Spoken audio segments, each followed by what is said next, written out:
Good evening. Welcome at Here Academy Maths by Rupa Kumari. So our today topic is permutation and combination. Important chapter है, काफी chapters का basic है.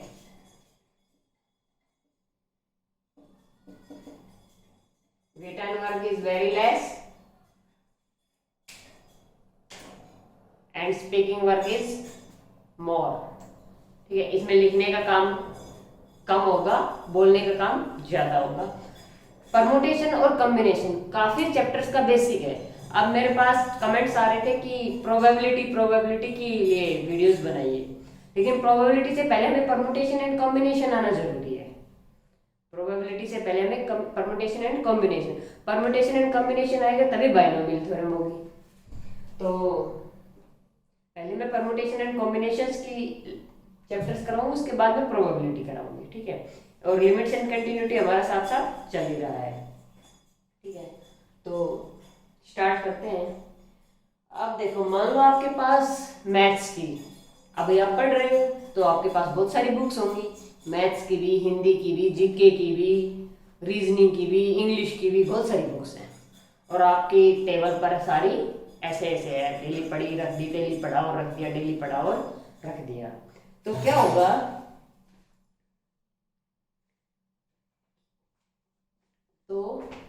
कि अब ढूंढने में दिक्कत आएगी. तो हम कहेंगे इनको ना सबको एक जगह इकट्ठी कर दो. मतलब कि हिंदी की अलग रखो, इंग्लिश की अलग रखो, मैथ्स की अलग रखो, जीके की अलग रखो. तो आप कैसे करोगे उनको? एक अरेंजमेंट करोगे ना, कि यहाँ पर हिंदी की बुक्स होगी, यहाँ पर इंग्लिश की बुक्स होगी, यहाँ पर मैथ की होगी, यहाँ पर रीजनिंग की होगी, यहाँ पर जीके की होगी. सब बुक्स को अलग अलग अरेंज करोगे, एक ऑर्डर में लगाओगे. पहले हिंदी की, उसके ऊपर इंग्लिश की, इस वाले रैक में मैथ की, इस वाले रैक में जीके की, ऐसे बुक्स लगाओगे. तो ये क्या हो गया? Arrangement. But before arrangement what will you do? Before arrangement से पहले आप क्या करोगे? Selection, collection. सेलेक्ट करोगे ना भाई, ये हिंदी की बुक है, उससे पहले थोड़ा सोचना पड़ेगा कहाँ लगाऊं. हिंदी की बुक इसमें लगा देता हूँ ना, हाँ ठीक है, इसमें मैथ्स की लगा देता हूँ. तो क्या करोगे? उसमें सिलेक्शन करोगे ना, कि यहाँ पर हिंदी की लगानी है, यहाँ पर. और सारी बुक्स का भी कलेक्ट करोगे, ये सारी हिंदी की है, ये सारी इंग्लिश की है, ये सारी मैथ की है. तो selection and collection is called combination. और permutation means, combination means selection and या फिर कलेक्शन. सिलेक्शन बोलो या कलेक्शन बोलो. और परमुटेशन का मीन्स क्या हो गया? अरेंजमेंट. अरेंजमेंट हो गया या फिर ऑर्डर हो गया. किसी भी ऑर्डर में बुक लगाना, बुक या कोई भी चीज होगी, कोई सी भी ऑर्डर में करना या किसी उसका कोई अरेंजमेंट करना इज कॉल्ड परमुटेशन. और वो कुछ चीज सेलेक्ट करना, तो सेलेक्ट करोगे फिर उसको ऑर्डर में लगाओगे. तो दोनों चीजें इक्वली इंपॉर्टेंट है, परमुटेशन एंड कॉम्बिनेशन. और दोनों का मीनिंग हो गया है ये आपके पास. तो इस चैप्टर के अंदर हम क्या पढ़ेंगे? किसी भी चीज को अरेंज करना, ऑर्डर में लगाना, कलेक्ट करना, उनको कैसे किया जा सकता है, कितने वेज होते हैं, ये सब हम इस चैप्टर में पढ़ेंगे. तो इसका जो कंसेप्ट है, तो आज थोड़ी सी एक दो थ्योरी लिख लीजिए. वैसे इट इज नॉट नेसेसरी, जो बताया है वही थ्योरी के अंदर है कि what is permutation. In we will study permutation means arrangement of things. Definition है, permutation means arrangement of things. If you want to write, then you may write. Permutation means arrangement of things and the order. Permutation means arrangement of the things and the order in which the things are to be put, in which the things put in the order, and the order in which the things are to be put is very important. वो order बहुत important है जिसमें आप things को रखोगे.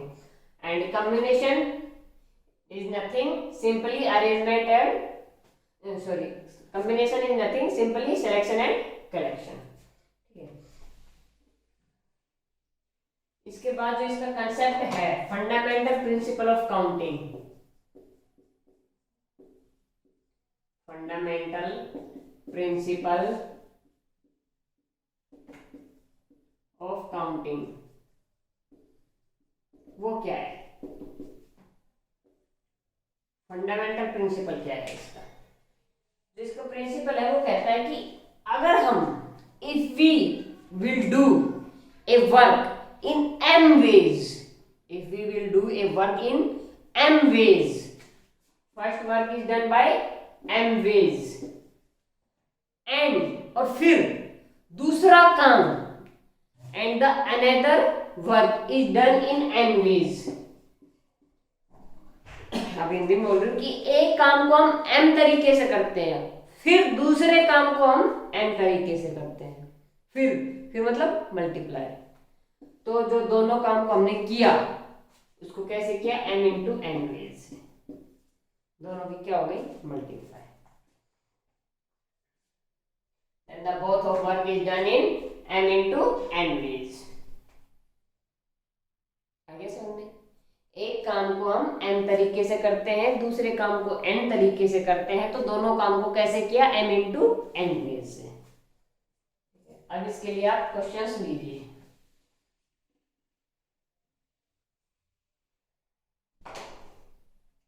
देखो, एक train है, दिल्ली से जयपुर गई और जयपुर से अजमेर गई। ठीक है, दिल्ली से जयपुर एंड फिर जयपुर से अजमेर। दिल्ली से जयपुर जाने के तो उसके पास 4 वेज हैं और जयपुर से अजमेर 3 वेज हैं। तो वो दिल्ली से अजमेर कितने रास्तों से जा सकती है वो ट्रेन? देखो, पहले वो फर्स्ट वाले रास्ते से गई, जयपुर पहुंची। अब जयपुर पहुंचने के बाद उसके पास कितने रास्ते हो गए? 3। कौन से भी जा सकती है? पहले रास्ते से जाकर फिर इससे जा सकती है, पहले रास्ते से जाकर इससे जा सकती है, पहले रास्ते से जाकर इस रास्ते से ट्रेन जा सकती है। तो फर्स्ट के साथ कितने रास्तों से जा सकती है फर्स्ट वाली ट्रेन? 3 रास्तों से। ठीक है, सेकंड वाली इससे गई, फिर आगे 3 रास्तों के साथ जा सकती है। ठीक है, अच्छा, फिर एक रास्ता लिया और ये रास्ता 3 रास्तों से फिर जा सकता है, और फिर ये रास्ता इस फिर जा सकता है। तो कितने टाइम्स हो गया हमारा? 4 टाइम्स। 3 3 3 3 कितना आ गया? 12। अब हम इसको डायरेक्ट कैसे करेंगे? 4 वेज ये, 4 वेज ये एंड 3 वेज ये, ऐड कर करके कर लो या सीधा मल्टीप्लाई कर लो। अब जैसे ये है 5 5 5 5 5 मल्टीप्लाई 1 प्लस,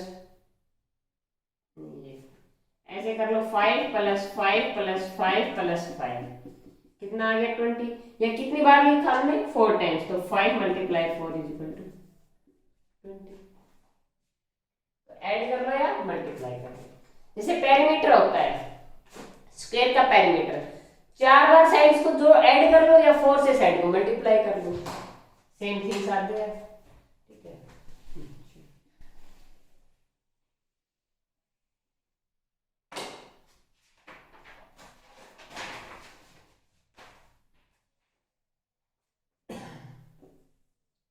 ए से बी और बी से सी कोई पर्सन जाता है, यहां पर उसके पास 6 वेज हैं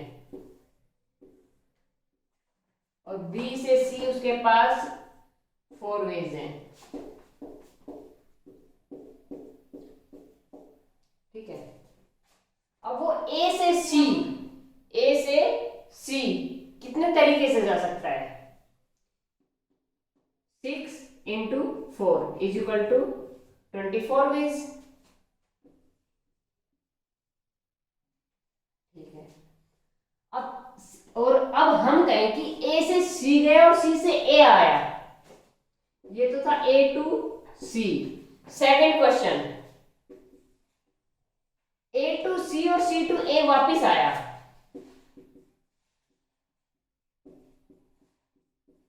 कितने वेज लगेंगे? देखो 6 वेज से गया, 6 × 4 वेज से गया, वो गया, पहुंच गया सी। अब सी से वापस आएगा, पहले बी पर आएगा कितने वेज से? 4 वेज से, और बी से फिर ए पर कितने वेज से आएगा? 6 वेज से। कितने हो गए? 24 × 24, 576 वेज। थर्ड क्वेश्चन, उसने कहा ए से सी पर गया और फिर सी से ए आया, लेकिन वे चेंज हो गया। जिस रास्ते से वो जाएगा ना, उस रास्ते से वापस नहीं आएगा। जिस रास्ते से जाएगा ना, उस रास्ते से वो वापस नहीं आएगा।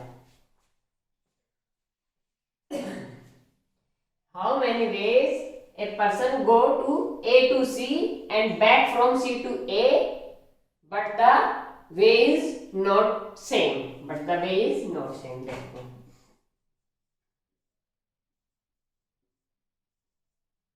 कैसे करेंगे। देखो A से B जाएगा 6 ways, B to C 4 ways. अब B to C में से कोई एक रास्ता तो उसने लिया था, हमें नहीं पता, लेकिन वो रास्ता फिर उस रास्ते से आएगा नहीं, तो कितने रास्ते बचे? 3। बी पर आ गया। अब बी से 6 वेज में से एक वेज से तो वो गया था, तो उस रास्ते से तो वापस आएगा नहीं, तो कितने वेज बचे उसके पास? 5। कितना आ गया? I think 360 veg. कैलकुलेशन एक बार चेक कर लेना।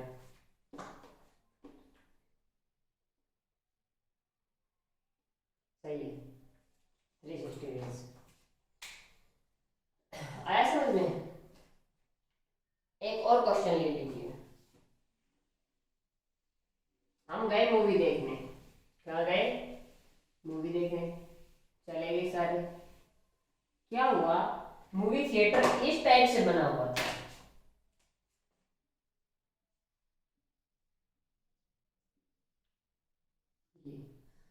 अब इसमें एक साइड तो मूवी का पर्दा होगा, मूवी दिखाएंगे जहां पर ये है, और ये बाकी उसके सब वे है, E1, E2, E3, E4 and E5। अब एक पर्सन एंटर किया, क्वेश्चन लिख लो, number of ways in which a person can watch a movie. Number of ways in which a person can watch a movie. एक इंसान movie कैसे देख सकता है? देखो, वो किसी भी, उसको जाने के लिए कितने वेज हैं एक इंसान के पास? कितने वेज से वो एंटर कर सकता है? ये सीटें हैं मूवी थिएटर की,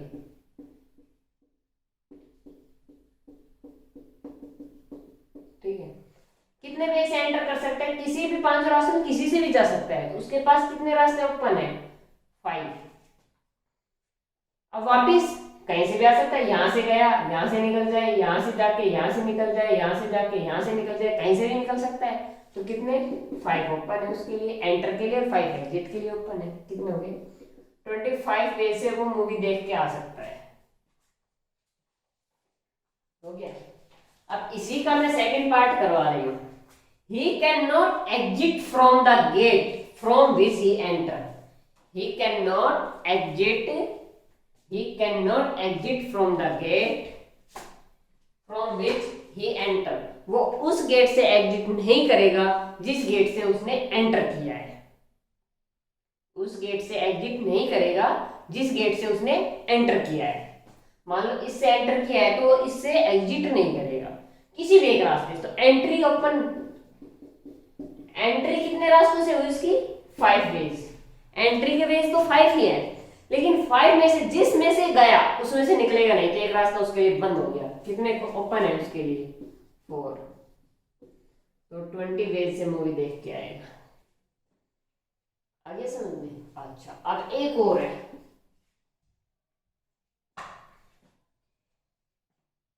E2 and E4. E2 and E4 are not open for exit. E2 और E4 एग्जिट के लिए नहीं है, वहां से सिर्फ एंट्री होती है। तो एंट्री के लिए तो सारे ओपन है, एंट्री के लिए तो सारे ओपन है। अब वो एग्जिट कहां से करेगा? E2 और E4 को छोड़ के कितने बचे? 3। 15 तरीकों से वो आ जा सकता है।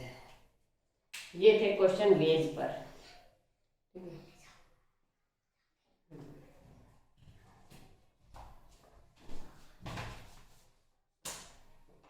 अब क्वेश्चन आते हैं टॉसिंग ए क्वाइन।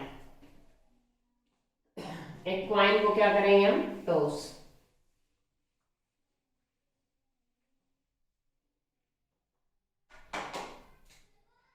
देखो, मैंने एक क्वाइन को टोस्ट किया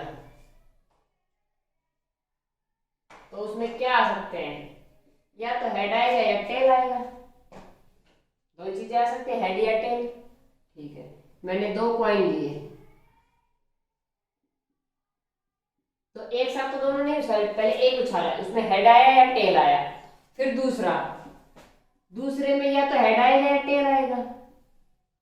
इसमें भी या हेड आएगा या टेल आएगा। अब कितने वेज हो गए? देखो, एच एच ये दोनों मिल गए। दूसरा इसके साथ भी है ये, तो एच टी, इसके साथ हो गए दोनों। अब टी के साथ में एच है और इस टी के साथ में टी भी है, तो टी और टी ये हो गए when we toss two coin. जब हम दो क्वाइन को टॉस करते हैं तो कितने चांस होते हैं हमारे पास? क्या क्या चांस हो सकते हैं? या तो दोनों हेड आएंगे, या एक हेड एक टेल आएगा, या फर्स्ट वाला टेल सेकंड वाला हेड आएगा, या दोनों टेल आएंगे। When we toss two coin. ठीक है, कितने केस बने? 4। जब वन क्वाइन टॉस किया था तो कितने केस बने थे? 2। अब मैंने 3 क्वाइन को टॉस किया। कितने क्वाइन को टॉस किया? 3 को।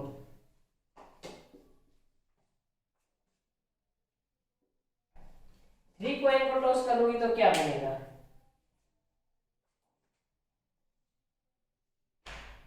पहले तो मैं किसको? सिर्फ 2 क्वाइन को टॉस करूंगी ना। एक क्वाइन को करूंगी उसमें या तो हेड आएगा या टेल आएगा। फिर सेकंड वाले को करूंगी तो या तो हेड या टेल, या हेड या फिर टेल। और फिर तीसरे थर्ड वाले को करूंगी तो हेड या टेल, हेड या टेल, हेड या टेल, हेड या फिर टेल। कितने वेज हो गए? देखो, फर्स्ट वाला एच एच एच, फिर इस एच के साथ ये एच एच और टी है। अब इस एच के साथ यही थे बस। अब इस एच के साथ में ये टी है, H T H, H T H. अब एच टी टी हो गए। 4 बन गए इस एच के साथ और 4 ही इस टेल के साथ बनेंगे। Tail head head, tail head tail हो गए। अब देखो, tail tail head, tail tail tail. कितने वे हो गए? 8। 1 क्वाइन को टॉस किया तो 2, 2 को टॉस किया तो 4 और 3 को टॉस किया तो 8। 2 की पावर 1, 2 की पावर 2, 2 की पावर 3। मैं n क्वाइन को टॉस करूंगी तो कितने पॉसिबल आउटकम्स हैं? 2 to the power n। Way मिल गया। 1 क्वाइन को टॉस करेंगे तो 2 टू द पावर 1, 2 क्वाइन को टॉस करेंगे 2 to the power 2, and 3 coin को टॉस करेंगे 2 टू द पावर 3। 10 क्वाइन को टॉस करेंगे तो 2 to the power 10, and n coin को टॉस करेंगे तो 2 टू द पावर n। आगे कैसे बनते हैं पॉसिबल आउटकम्स क्वाइन के? ऐसे ही डाइस के हैं। ऐसे ही किसके हैं? डाइस के। डाइस में अगर मेरे पास एक डाइस है तो कितने वे हो सकते हैं? 6, या तो 1 आएगा या 2 आएगा या 3 आएगा या 4 आएगा या 5 आएगा 6 आएगा। डाइस जैसे हम लूडो खेलते हैं, सांप सीढ़ी खेलते हैं, ठीक है। तो मेरे पास अगर एक ही डाइस है तो 6 पॉसिबल आउटकम्स हो गए। मेरे पास 2 डाइस हैं, एक पे 1 आ गया, एक पे 5 आ गया, एक पे 2 आ गया, एक पे 4 आ गया, दोनों पे 2 आ गया, दोनों पे 3 आ गया, तो कैसे बनेंगे? दोनों पे 1 आ गया, 1 2 1 3 1 4 1 5 और 1 6, ये हो सकता है। पहले पे 1 और दूसरे के सारे लगा लिए हमने। पहले वाले पे 2 आया, दूसरे वाले पे 1 2 2, पहले वाले पे 2 दूसरे वाले पे 3, ऐसे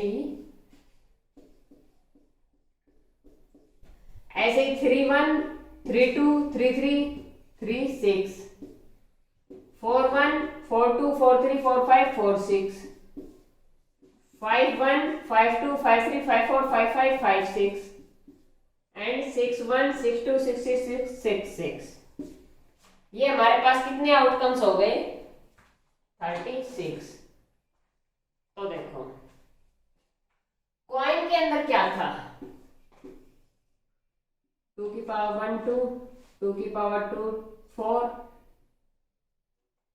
जब 1 कॉइन को टॉस किया तो 2 टू द पावर 1, 2 कॉइन को टॉस किया तो 2 टू द पावर 2, 3 कॉइन को टॉस किया तो 2 to the power 3 and 4 coin को टॉस किया तो 2 टू द पावर 4 और ऐसे n कॉइन को टॉस किया तो 2 टू द पावर n। ऐसे डाइस का है, 1 डाइस को 6, 2 डाइस को करेंगे तो 6 टू द पावर 2, 3 डाइस को करेंगे तो 6 टू द पावर 3, 4 डाइस को 6 टू द पावर 4 आउटकम्स। जितने डाइस लेंगे या जितने कॉइन लेंगे वो पावर में हो जाएंगे।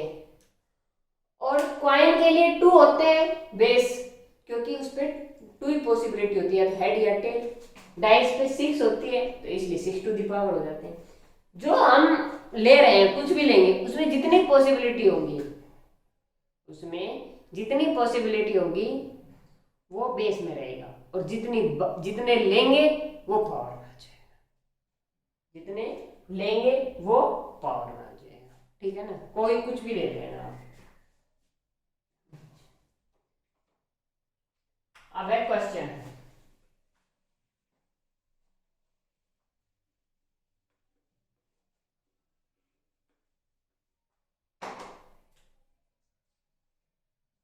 How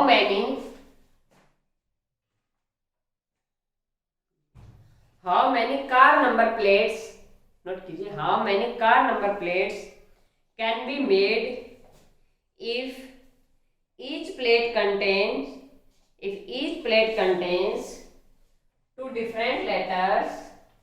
How many car number plates can be made if each plate contains 2 different letters of English alphabet? 2 different letters of English alphabet and 3 different digits.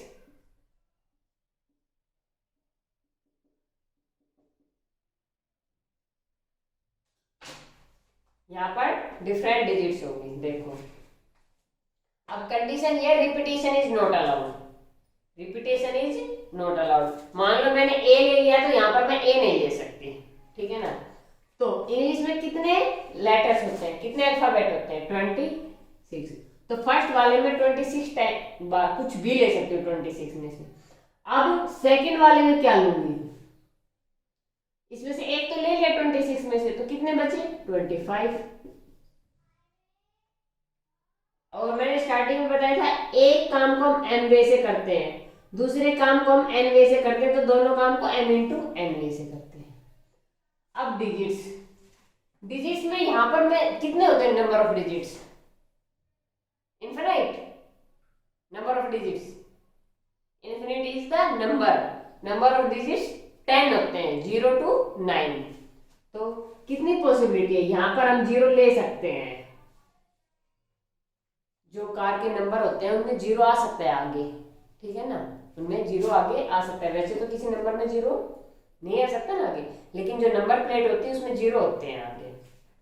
तो 10 वे हो गए। और रिपीटेशन नॉट अलाउड है, repetition not allowed.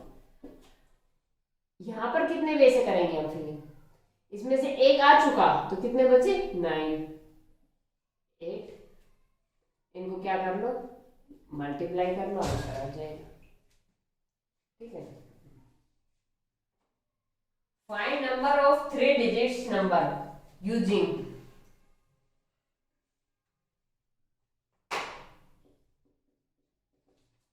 find number of 3 digits number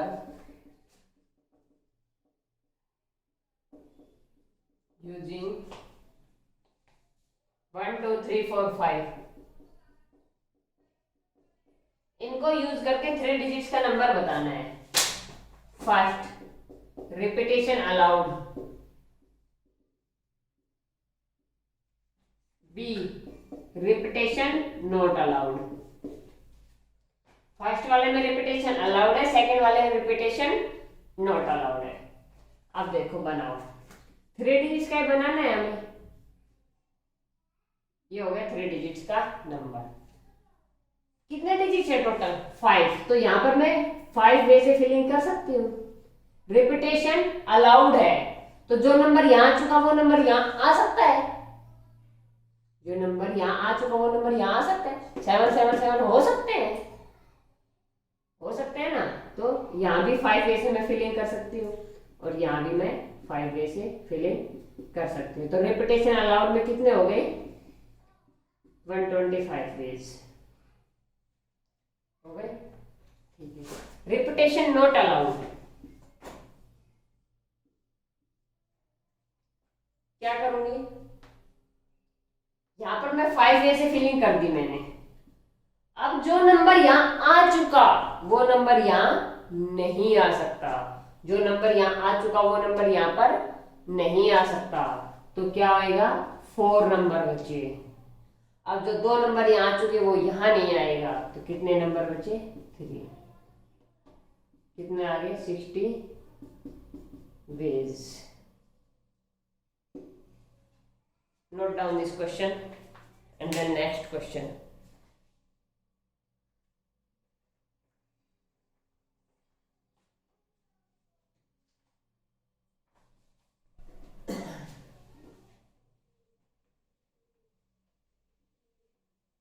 permutation and combination, very important chapter. पूरी classes दूंगी, सारी classes permutation and combination की with tricks रहेंगी, थ्योरी भी ट्रिक्स भी सब कुछ रहेगा। ठीक है, और जिस भी कंपटीशन एग्जाम में परमुटेशन कॉम्बिनेशन आ रहा है, एनडीए ये टीचिंग के लिए तो है ही, इसके अलावा जिसमें भी परमुटेशन एंड कॉम्बिनेशन आ रहा है, आपने अगर मेरी सारी वीडियोस देख ली और ध्यान से पढ़ लिए तो आपका एक क्वेश्चन भी नहीं रहने वाला, सारे question you can attempt. Permutation और कॉम्बिनेशन वेरी इंपॉर्टेंट चैप्टर, अगर आपको पैसे देके भी पढ़ना पड़ेगा तो भी पढ़ लेना, मैं तो फ्री में दे रही हूँ। ठीक है ना। अच्छा, every telephone number consist of 7 digit. Telephone number है जिसमें कितने डिजिट्स हैं 7 digits. How many telephone numbers are there which do not include any other digit. और जो 7 डिजिट है उसमें 2 3 5 7 से बना हुआ है, 2 3 5 7 से बना हुआ है। तो कितने डिजिट से बनेगा 4 डिजिट से। और कितने डिजिट का नंबर है 7 डिजिट, 1 2 3 4 5 6 7। 7 डिजिट का है और कितने डिजिट से मिलकर बना है 4। और नंबर ऐसे हो सकते हैं 2 2 2 2 2 2 2 1 1 1 1 5 5 5 5 5 5 टेलीफोन नंबर हो सकते हैं, क्योंकि क्वेश्चन में ऐसा गिवन ही नहीं है अलाउड और नॉट अलाउड। वैसे क्वेश्चन में गिवन ना हो तो हम अलाउड लिखते हैं। देखो यहाँ पर क्या होगा, कितने वे से फिलिंग कर सकते हैं हम 4 वेज से। यहाँ पर भी 4 वेज, यहाँ पर भी 4 वेज, क्योंकि टेलीफोन नंबर में सारे नंबर सेम हो सकते हैं। तो कितने टाइम्स 4 हो गया 7 टाइम्स, तो 4 to the power 7 is answer.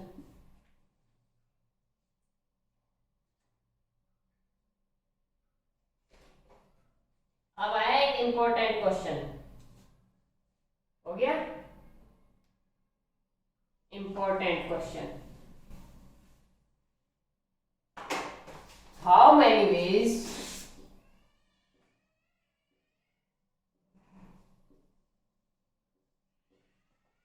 how many ways 5 letter can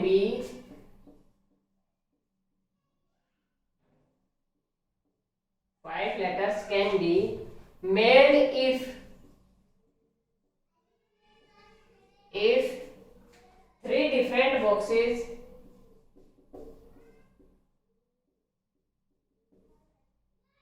are available. दिमाग लगाने की जरूरत ही नहीं है, दिमाग लगाने की जरूरत ही नहीं है। दिमाग लगाओगे क्वेश्चन सही नहीं कर पाओगे। अब इसमें पता नहीं चलेगा 5 to the power 3 करें 3 to the power 5 करें। बॉक्स को लेटर में डालें, मतलब बॉक्स के को लेके जाएं कि लेटर आ जाए, लेटर को बॉक्स में डालें। तो इसके लिए हमेशा ऐसे बॉल के लिए भी आएंगे, लेटर के लिए आ गया, बॉल भी आएंगी, बॉक्सेस आएंगे, बॉल आएंगी, इस बॉक्स में कितनी बॉल इस बॉक्स में कितनी बॉल, ऐसे क्वेश्चन आएंगे। तो उनके लिए क्या करेंगे, हमेशा box to the power ball या फिर लेटर। सेकंड, इमूवेबल थिंग्स के ऊपर मूवेबल हो जाएगा। इमूवेबल बॉक्स इमूवेबल है, बॉक्स फिक्स रहते हैं, लेटर जाता है इधर उधर, तो लेटर मूवेबल ऊपर। तो बॉक्स कितने हैं 3, लेटर कितने हैं 5, answer 3 to the power 5 answer. Direct करो, ठीक है ना। अच्छा,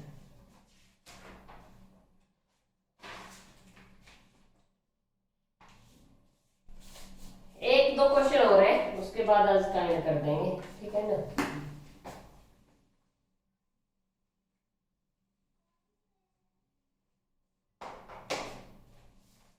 ट्रू फॉल्स क्वेश्चन है, 10 ट्रू फॉल्स क्वेश्चन है।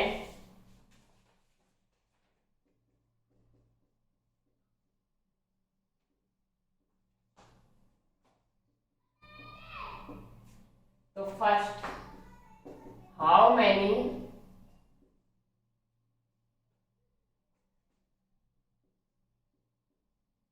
Sequence of answer are possible, कितने आंसर पॉसिबल हो सकते हैं। देखो अब 10 ट्रू फॉल्स है, एक बच्चे ने 10 दिया, मतलब 10 में से एक ही ट्रू किया, एक ने 2 ट्रू कर दिए, एक ने पहले वाला ट्रू किया, एक ने छठे वाला ट्रू किया, एक ने सेकंड वाला ट्रू किया, एक ने 8 वाला किया, एक ने सेकंड थर्ड एक साथ कर दिया, एक ने फर्स्ट सेकंड कर दिया, कैसे होंगे।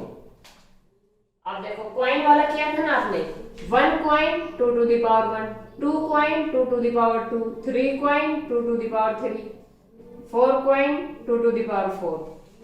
ऐसे ये कॉइन है, लेकिन कितने बार 10, कितने 10 ट्रू फॉल्स है, ट्रू फॉल्स कॉइन हो गया।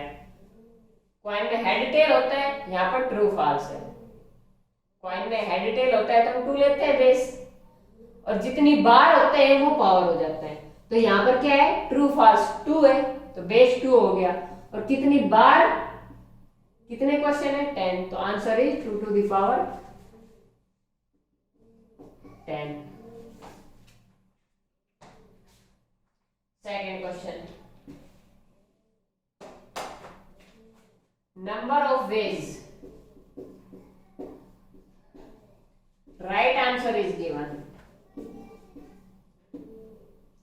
राइट आंसर कितने तरीके से दिया जा सकता है, सारे ट्रू हो तो राइट आंसर होगा। अब सारे true,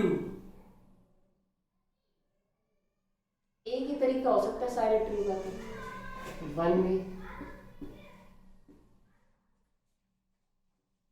number of veg wrong answer, कि एक भी सही नहीं है, सारे रॉन्ग है, ऑल रॉन्ग, और यहां पर ऑल राइट लिख लो, सारे सही और सारे रॉन्ग, तो सारे रॉन्ग का भी 1 वे होगा। सारे रॉन्ग हो जाएं 10 के 10, तो एक ही तरीके से हो सकते हैं, ठीक है। अब fourth question, number of important question in which in which at least one correct, number of वे बताने हैं जिसमें एटलीस्ट वन करेक्ट हो, कम से कम एक तो सही होना चाहिए। कम से कम एक का मतलब एक से ज्यादा भी सही हो सकते हैं और एक भी सही हो सकता है। तो अब इसके लिए क्या होगा, इसके लिए कंडीशन होती है ऑल एटलीस्ट वन के लिए। एटलीस्ट वन का फॉर्मूला याद कर लो, total minus none correct. Correct पूछा है ना तो नन करेक्ट।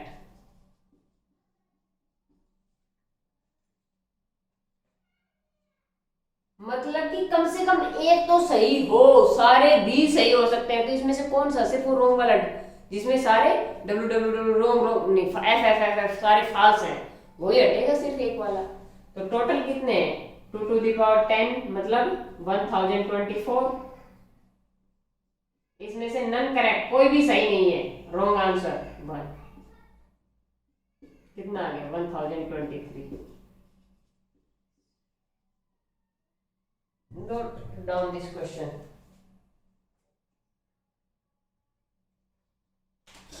लास्ट क्वेश्चन है आज का, देख लीजिए। हो गया,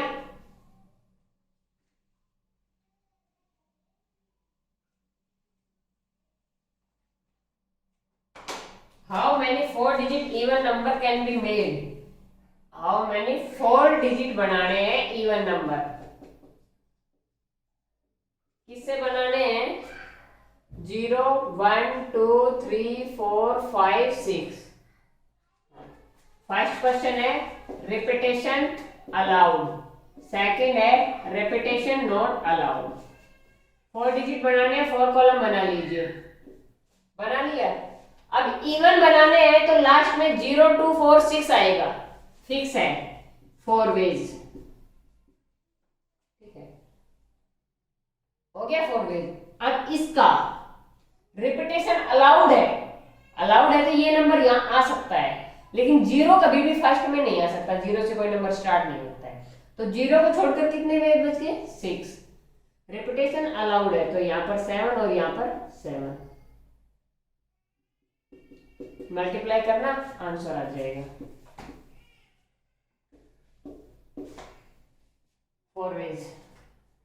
रेपिटेशन नॉट अलाउड, तो पहले तो हम इवन या ओड वाली कंडीशन की है तो लास्ट वाला ही प्लेस फिलअप करते हैं 4। अब यहां पर कितने तरीके, जो ये नंबर आ चुका वो भी नहीं आएगा और 0 भी नहीं आएगा, तो कितने नंबर बचे, 5 यहां पर। अब टोटल 7 में से 2 नंबर फिल हो गए यहां पर और यहां पर, कितने बचे 5। यहां पर 3 नंबर फिल हो गए 7 में से, कितने बचे 4। मल्टीप्लाई कर लो, आंसर आ जाए 20 20 400। 400 वेज से इवन नंबर बन सकते हैं। तो आज की क्लास में परमुटेशन कॉम्बिनेशन यही ऐड करते हैं। एक क्वेश्चन होमवर्क के लिए लेना चाहोगे, चलो नहीं हो पाएगा वैसे वो क्वेश्चन, तो फिर नेक्स्ट क्लास में मैं करवा दूंगी। परमुटेशन कॉम्बिनेशन अब फिर बता रही हूँ, इंपॉर्टेंट चैप्टर है, वेरी इंपॉर्टेंट चैप्टर है। इसमें से ही 1-2 क्वेश्चन तो मिलते हैं, साथ में प्रोबेबिलिटी के क्वेश्चन तब सोल्व होंगे जब आपको परमुटेशन कॉम्बिनेशन आएगा। बाइनोमियल थ्योरम के अंदर भी परमुटेशन कॉम्बिनेशन यूज होता है, और काफी अलग से जो क्वेश्चन होते हैं उनमें भी परमुटेशन कॉम्बिनेशन लग जाता है। ठीक है ना, तो परमुटेशन कॉम्बिनेशन इंपॉर्टेंट चैप्टर है। ठीक है, तो ये अभी आप कर लीजिए। इसमें 7-8 क्लास, 6-7 क्लास तो होंगी, वो तो हर टॉपिक में हो जाती है 6-7 क्लास तो। ठीक है ना, तो this is very important chapter. So आज के लिए इतना ही। If you like the video then like, share and subscribe the channel for the more videos and click on the bell icon for the notification. Okay, thank you, bye bye.